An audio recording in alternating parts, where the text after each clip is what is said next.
Hello student, I'm Saqib Asmi, your biology teacher and I welcome you all in my YouTube channel The Bios Planet। तो student आज हम बात करेंगे एक और इम्पोर्टेंट सेल ऑर्गेनेल के बारे में। ऐसा तो नहीं है कि सब बाकी सारे जो सेल ऑर्गेनेल वो इम्पोर्टेंट नहीं थे, तो हम उन्हीं सेल जो इम्पोर्टेंट सेल ऑर्गेनेल है उसमें से हर एक की स्टडी कर रहे हैं। तो आपके जो क्लास 9 की एनसीईआरटी बुक में chapter number 5 the fundamental unit of life, उसमें जितने भी पार्ट दिए हुए, जो भी दिया हुआ है, जो डायग्राम दिए, सब कुछ इंपॉर्टेंट है। आप उनको पढ़ें, बहुत सारे उसमें से क्वेश्चन बनते हैं, आराम से उनको पढ़े, चीज़ों को समझने की कोशिश करें, अपने बेसिक कॉन्सेप्ट को आप क्लियर रखें। ओके, जितना आपका बेसिक कॉन्सेप्ट आपका क्लियर होगा उतना ज़्यादा आपको स्टडी में भी मज़ा आएगा और उतने ज़्यादा आप मार्क्स भी गेन कर सकते हैं किसी भी एग्जाम में। ओके, तो आज हम बात करेंगे लाइसोसोम के बारे में, जो एक बहुत ही इंपॉर्टेंट सेल ऑर्गेनेल है।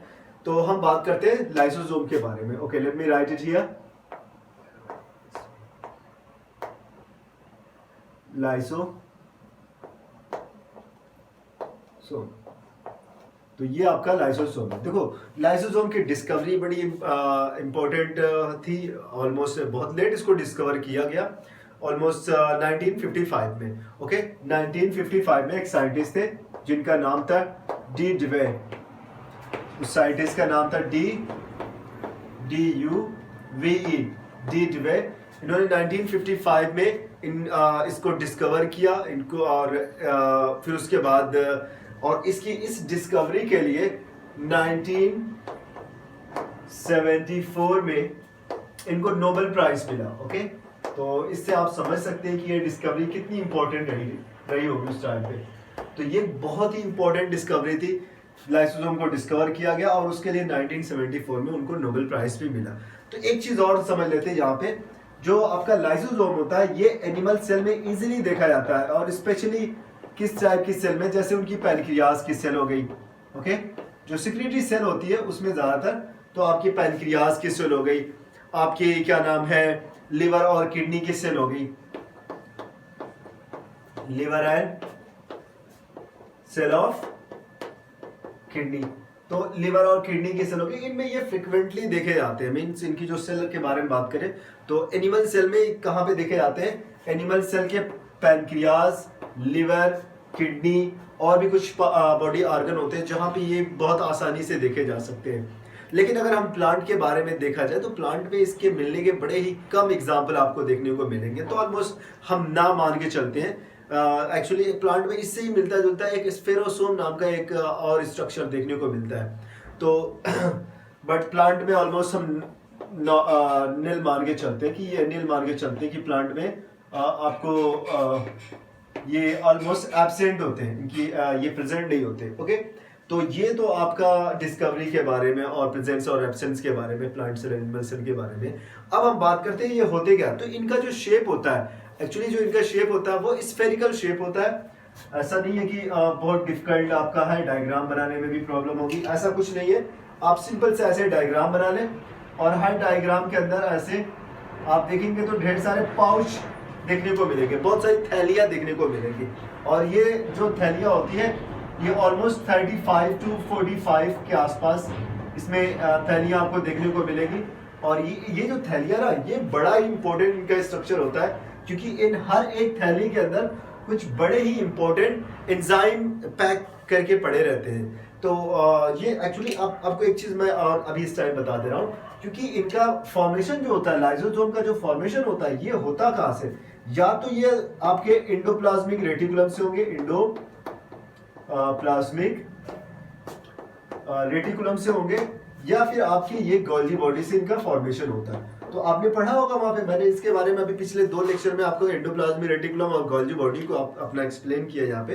तो आपने देखा होगा कि एंडोप्लाज्मिक रेटिकुलम का जो ट्यूबुल्स वाले पार्ट थे, वहां से कुछ वेसिकल्स की फॉर्म में, सिंगल बाउंडेड मेम्ब्रेन आपकी वेसिकल्स की फॉर्म में कुछ सेल कुछ स्ट्रक्चर वहां से निकलते हुए दिख रहे थे। उसी तरह से आपका गोल्जी बॉडी वाला आपने पार्ट देखा होगा, गोल्जी बॉडी का जो पीछे वाला पार्ट जिसको हमने ट्रांसफेस कहा था, तो ट्रांसफेस वाले रीजन से कुछ वेसिकल्स जो थे पिंच ऑफ होके उससे अलग होके गोल्जी बॉडी से साइटोप्लाज्म में आपके बिखरे हुए दिख रहे थे।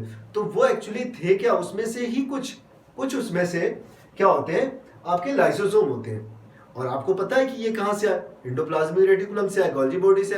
ऑफ कोर्स एंडोप्लाज्मिक रेटिकुलम और गोल्जी बॉडी में किस चीज का फॉर्मेशन होता है, प्रोटीन और प्रोटीन, हार्मोन और एंजाइम का फॉर्मेशन होता है। तो बहुत सारे एंजाइम कहाँ पे होते हैं, ये जो आपकी लाइसोसोम होते हैं, लाइसोसोम के अंदर ढेर सारे पैकेट पाए जाते हैं, ढेर सारी थैलियां पाई जाती है। इन थैलियों के अंदर, इन पैकेट के अंदर क्या होते हैं, हाइड्रोलाइटिक एंजाइम होते हैं, हाइड्रोलाइटिक एंजाइम होते हैं। और ये हाइड्रोलाइटिक एंजाइम जो होते हैं बड़े स्ट्रॉन्ग होते हैं। आप क्लास 9 के स्टूडेंट हैं, आपको बहुत ज्यादा एंजाइम के बारे में नहीं पता होगा, ना ज्यादा हाइड्रोलाइटिक एंजाइम के बारे में पता होगा। तो मैं एक बार फिर से आपको बता दे रहा हूँ, ऐसे एंजाइम जो एक्वस सोल्यूशन में, जो वाटर सोल्यूशन में बहुत ही अच्छा काम करते हैं, या फिर वाटर की प्रेजेंस में ही ये चीज़ों को रिएक्शन, किसी रिएक्शन, रेट ऑफ रिएक्शन को एक्सेलरेट करते हैं, उसकी स्पीड को बढ़ा देते हैं। देखो एंजाइम वर्ड एक्चुअली जो है ना, इसका मतलब होता है कि ये एक्चुअली एक कैटलिस्ट होते हैं। कैटलिस्ट का मतलब ये किसी भी रिएक्शन, कोई रिएक्शन बहुत ही स्लो हो रहा है, अब बस इसमें वो जाके क्या करते हैं, उनके रेट ऑफ रिएक्शन को फास्ट कर देते हैं। और कुछ इनका कुछ नहीं होता, जैसे जाते हैं, इन्वॉल्व होते हैं, रिएक्शन को तेज कर दिया, फिर वापस धीरे से चले आए बाहर। तो ये इस तरीके से ये काम करते हैं। आपके हाइड्रोलाइटिक एंजाइम इस तरीके से काम करते हैं। कोई इनका कोई अलग से स्पेशल कोई क्या नाम है फंक्शन नहीं होता। तो एंजाइम जो होते हैं बहुत ही सिंपली आप इनको समझे, एंजाइम ऐसे बायोमोलिक्यूल होते हैं, ऐसे केमिकल होते हैं जो किसी भी रिएक्शन में इन्वॉल्व होते हैं, उनकी स्पीड को एक्सेलरेट कर देते हैं और अपने वापस पहले जैसी फॉर्म में वापस रिटर्न आ जाते हैं। ओके, तो ये फंक्शन किसका है, आपके हाइड्रोलाइटिक एंजाइम का फंक्शन है। ओके, चलो ये तो समझ में आ गया कि हाइड्रोलाइटिक एंजाइम क्या होते हैं। तो कुछ बहुत ही इंपॉर्टेंट हाइड्रोलाइटिक एंजाइम होते हैं, आपको बता दिया, जो वाटर में वाटर की प्रेजेंस में जो एक्टिवेट हो जाते हैं एंजाइम, उनको हाइड्रोलाइटिक एंजाइम कहते हैं। और एक चीज और, तो लाइसोसोम के अंदर का जो इन्वायरमेंट होता है वो ऑलमोस्ट 5 pH के आसपास होता है। तो उसका जो pH होता है वो 5 होता है। तो 5 pH यानी एसिडिक मीडियम होता है। जो आपका लाइसोसोम है, लाइसोसोम के अंदर जो केमिकल आपको दिख रहा है, जो उसके अंदर का ग्राउंड सब्सटेंस आपको दिख रहा है, वो एक्चुअली उसका pH जो है वो 5 है, यानी एसिडिक pH है। और ये एंजाइम, ये सारे के सारे एंजाइम इस एसिडिक मीडियम में बहुत अच्छा काम करते हैं।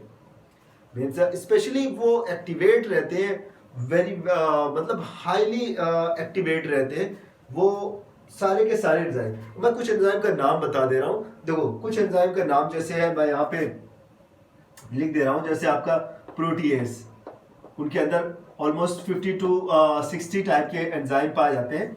बट यहाँ पे प्रोटीएज, लाइपेज, आपका नेक्स्ट आपका हो जाएगा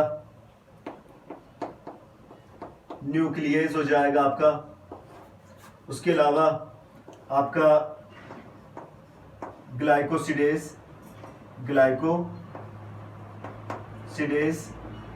तो ये वो कुछ एंजाइम, 3-4 एंजाइम का मैंने नाम बता दिया। ये वो एंजाइम होते हैं जो चीज़ों को डाइजेस्ट करते हैं। और एक इंपॉर्टेंट फंक्शन इसका आप समझे, लाइसोसोम का, ये सेल को क्लीन रखने का काम करते हैं। सेल के अंदर जो वेस्ट प्रोडक्ट होते हैं उनको ये डिस्ट्रॉय कर देते हैं, उनको डिनेचर कर देते हैं, उनको डाइजेस्ट करके उनको सिंपल पार्टिकल में ब्रेक करते हैं और उनको सेल से एलिमिनेट करने में हेल्प करते हैं। तो ये आपका प्रोटीएज और लाइपेज, न्यूक्लियस, ग्लाइकोसिडेज, ये वो एंजाइम होते हैं जो सेल के अंदर पाए जाने वाले कंपोनेंट को, स्पेशली जैसे प्रोटीन, कुछ प्रोटीन होते हैं, क्योंकि ये डाइजेस्टिव एंजाइम होते हैं, तो ये जो प्रोटीन होते हैं उनको डाइजेस्ट करते हैं। लाइपेज आपका लिपिड जो होता है उसको डाइजेस्ट करेंगे, फैट एंड लिपिड को डाइजेस्ट करेंगे।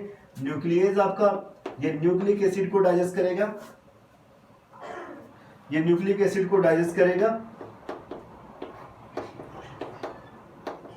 न्यूक्लिक एसिड को डाइजेस्ट करेगा। और ग्लाइकोसिडेज ये आपके पॉलीसैकेराइड को डाइजेस्ट करेंगे। पॉलीसैकेराइड आप जानते हैं it is a type of carbohydrate, और कॉम्प्लेक्स टाइप ऑफ कार्बोहाइड्रेट जो होता है उनको पॉलीसैकेराइड कहते हैं। तो ये बड़े इंपॉर्टेंट एंजाइम होते हैं जो पाए कहाँ पे जाते हैं, लाइसोसोम के अंदर पाए जाते हैं। कुछ एंजाइम का नाम मैंने यहाँ पे लिखा हुआ है, ये लाइसोसोम के अंदर पाए जाते हैं। और कोई भी चीज जो इनके कांटेक्ट में आती है, चाहे वो कोई फूड पार्टिकल हो जो सेल के अंदर इंटर कर गया हो, चाहे वो कोई बैक्टीरिया हो, चाहे वो कोई सेल ऑर्गेनेल हो जिसकी डेथ हो चुकी हो। ओके, कभी कभी होता है कि सेल ऑर्गेनेल जो होते हैं ना बहुत ज़्यादा यूज़ की वजह से या फिर किसी एक्सटर्नल इंजरी की वजह से उनकी डेथ हो जाती है। तो ऐसे सेल ऑर्गेनेल जिनकी डेथ हो गई है उनको डिस्ट्रॉय करने का और उनको क्लीन करने का, हटाने का काम किसका होता है? आपके लाइसोसोम का, इनका काम होता है। तो लाइसोसोम के बारे में हमने ये पढ़ा कि ये किस पीएच पे काम करते हैं, एसिडिक पीएच पे काम करते हैं। ऑलमोस्ट 50 to 60 टाइप के आपके एंजाइम होते हैं जिसमें 2-4 का नाम मैंने लिखा हुआ है और ये पैकेट में पैक होते हैं। और अगर कभी कभी कुछ एंजाइम रिस्क के, ऐसा नहीं कि फट के पूरा लाइसोसोम फट गया, कुछ एंजाइम रिस्क के बाहर आ गए सेल से तो ये पहुंच गए साइटोप्लाज्म में। और साइटोप्लाज्म का जो पीएच होता है वो 7.2 पीएच के आसपास होता है। जो उनका पीएच होता है वो होता है 7.2। अब जब 7.2 है तो जैसे ये एंजाइम, सिर्फ एंजाइम के बारे में बात कर रहे हैं, आ गया साइटोप्लाज्म में। क्या साइटोप्लाज्म में जाके उसने क्या कर दिया? साइटोप्लाज्म के प्रोटीन को, साइटोप्लाज्म के न्यूक्लिक एसिड को डाइजेस्ट करना शुरू कर दिया? नहीं, ऐसे वो डाइजेस्ट नहीं कर सकता।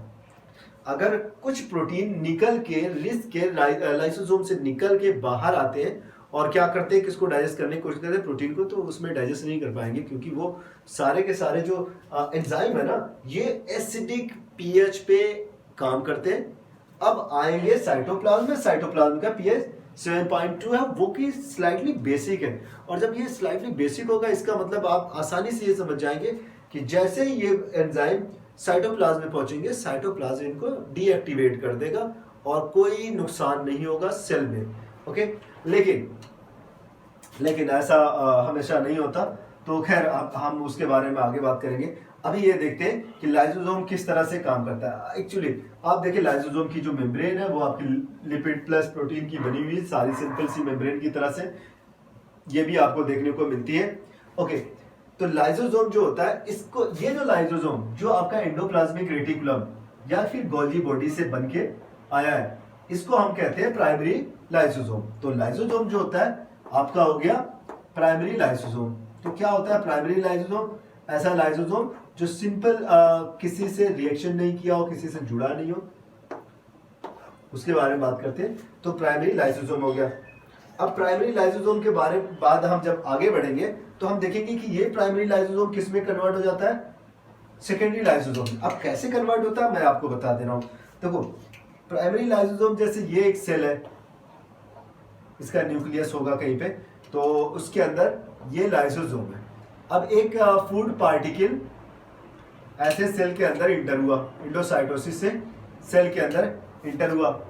अब ये फूड पार्टिकल आ गया यहाँ पे, फूड पार्टिकल आ गया यहाँ पे, लाइसोसोम आया और ये प्राइमरी लाइसोसोम है, ये फूड पार्टिकल है, दोनों आए आपस में फ्यूज हो गए और आपस में जुड़ गए। ये अब किसके अंदर, फूड किसके अंदर चला गया? इस लाइसोसोम के अंदर चला गया। यहाँ पे मैं डायग्राम बना दे रहा हूँ उससे मिलता जुलता। अब ये फूड पार्टिकल किसके अंदर आ गया? ये फूड पार्टिकल अब आपका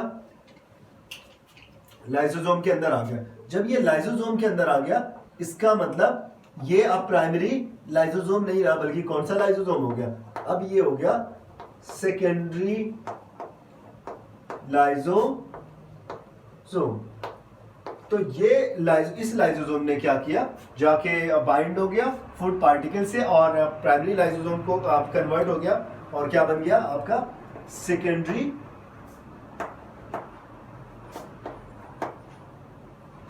लाइसोसोम बन गया। तो किसी ने अगर पूछ लिया आपसे कि क्या होता है प्राइमरी लाइसोसोम, प्राइमरी लाइसोसोम ऐसा लाइसोसोम जो अभी किसी फूड पार्टिकल से फ्यूज ना हुआ, वो प्राइमरी है।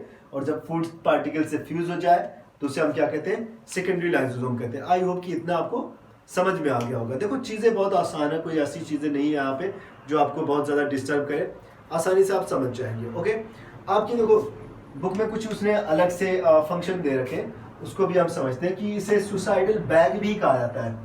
This is also known as suicidal bag. इसे सुसाइडल बैग कहा जाता है। तो इसे सुसाइडल बैग क्यों कहा जाता है हमारे लाइसोसोम को?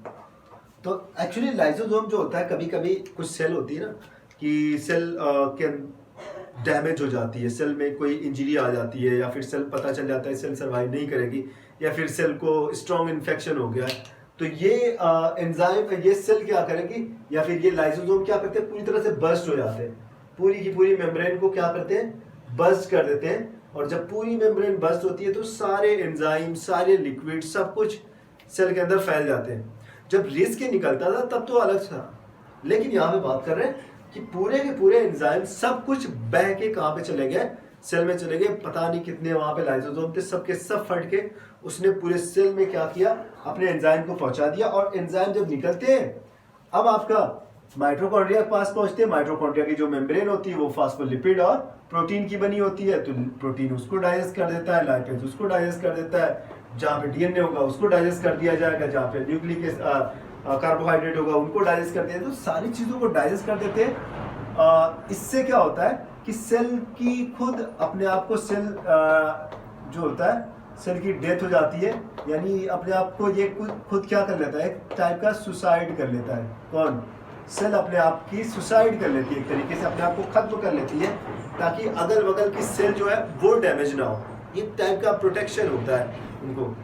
वो अपने आप को सेक्रीफाई कर देते हैं और बाकी सेल को बचा लेते हैं।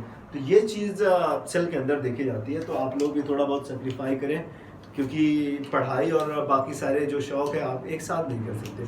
आप जब पढ़ाई करेंगे तो कुछ चीज़ें ऐसी होंगी जो आपको चेंज करनी पड़ेंगी, तो उसके लिए बड़े सेक्रीफाइसेस के लिए भी आप तैयार रहें, अपने आप को मेंटली स्ट्रॉन्ग रखें। बहुत सारे काम करने हैं आपको फ्यूचर में बहुत कुछ अभी करना है, तो आप लोग अभी से हार्ड वर्क करते रहें, हार्ड वर्क से कभी दूर ना जाए, क्योंकि यही आपका फ्यूचर है, यही आपको सिखाता है। बायोलॉजी, फिजिक्स, केमिस्ट्री, हर चीज़ को आप पढ़ें और चीज़ों को सीखने की कोशिश करें। अभी आपको लाइफ में बहुत कुछ करना है। ओके, चलो, तो आई होप कि आपको लाइसोसोम समझ में आ गया होगा। तो लाइसोसोम का काम होता है कि intracellular and extra cellular digestion का काम करते हैं। स्पेशली डाइजेशन का काम आप देख ही रहे हो यहाँ पे, प्रोटीएज, लाइपेज, न्यूक्लियस, ग्लाइकोसिडेज, ये सारे के सारे एंजाइम जो कंपोनेंट होते हैं, चाहे फूड पार्टिकल होते हैं, चाहे कोई बैक्टीरिया आ गया, कोई डैमेज सेल आ गई, डैमेज सेल ऑर्गेनल आ गया, सबको डाइजेस्ट करने का काम करते हैं। मीन्स कॉम्प्लेक्स मॉलिक्यूल को सिंपल मॉलिक्यूल में ये ब्रेक करने का काम करते हैं। ओके,